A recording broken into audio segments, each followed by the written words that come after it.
Évangile selon Matthieu, chapitre 16. Les pharisiens et les sadducéens abordèrent Jésus et pour l'éprouver, lui demandèrent de leur faire voir un signe venant du ciel. Jésus leur répondit, « Le soir vous dites, il fera beau car le ciel est rouge. Et le matin, il y aura de l'orage aujourd'hui, car le ciel est d'un rouge sombre. Vous savez discerner l'aspect du ciel, et vous ne pouvez discerner les signes des temps. Une génération méchante et adultère demande un miracle, et il ne lui sera donné d'autre miracle que celui de Jonas. » Puis il les quitta et s'en alla. Les disciples, en passant à l'autre bord, avaient oublié de prendre des pains.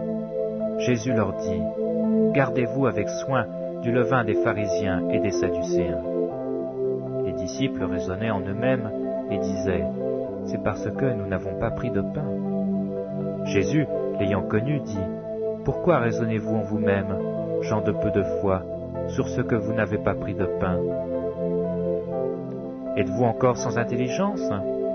Et ne vous rappelez-vous plus les 5 pains des 5000 hommes? Et combien de paniers vous avez emportés? Ni les 7 pains des 4000 hommes, et combien de corbeilles vous avez emportés? Comment? Ne comprenez-vous pas que ce n'est pas au sujet de pain que je vous ai parlé?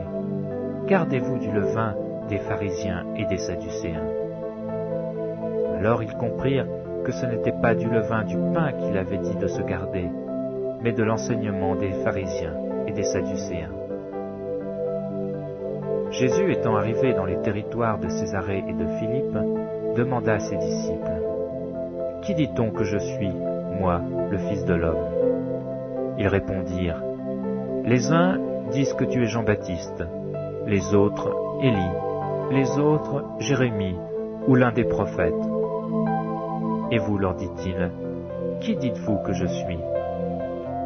Simon-Pierre répondit, tu es le Christ, le Fils du Dieu vivant. Jésus, reprenant la parole, lui dit, tu es heureux, Simon, fils de Jonas, car ce ne sont pas la chair et le sang qui t'ont révélé cela, mais c'est mon Père qui est dans les cieux. Et moi je te dis que tu es Pierre, et que sur cette pierre je bâtirai mon église, et que les portes du séjour des morts ne prévaudront point contre elle. Je te donnerai les clés du royaume des cieux.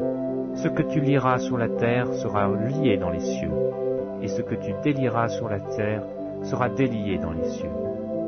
Alors il recommanda aux disciples de ne dire à personne qu'il était le Christ. Dès lors Jésus commença à faire connaître à ses disciples qu'il fallait qu'il allât à Jérusalem, qu'il souffrit beaucoup de la part des anciens, des principaux sacrificateurs et des scribes, qu'il fut mis à mort et qu'il ressuscita le 3e jour. Pierre, l'ayant pris à part, se mit à le reprendre et dit, « À Dieu ne plaise, Seigneur, cela ne t'arrivera pas. » Mais Jésus, se retournant, dit, « Arrière de moi, Satan, tu mets en scandale, car tes pensées ne sont pas les pensées de Dieu, mais celles des hommes. » Alors Jésus dit à ses disciples, « Si quelqu'un veut venir après moi, qu'il renonce à lui-même, qu'il se charge de sa croix, et qu'il me suive. Car celui qui voudra sauver sa vie la perdra, mais celui qui la perdra à cause de moi la trouvera. Et que servirait-il à un homme de gagner tout le monde s'il perdait son âme? Ou que donnerait-il à un homme en échange de son âme? Car le Fils de l'homme doit venir dans la gloire de son Père avec ses anges. Et alors il rendra à chacun selon ses œuvres. Je vous le dis en vérité, quelques-uns de ceux qui sont ici ne mourront point, qu'ils n'aient vu le Fils de l'homme venir dans son règne.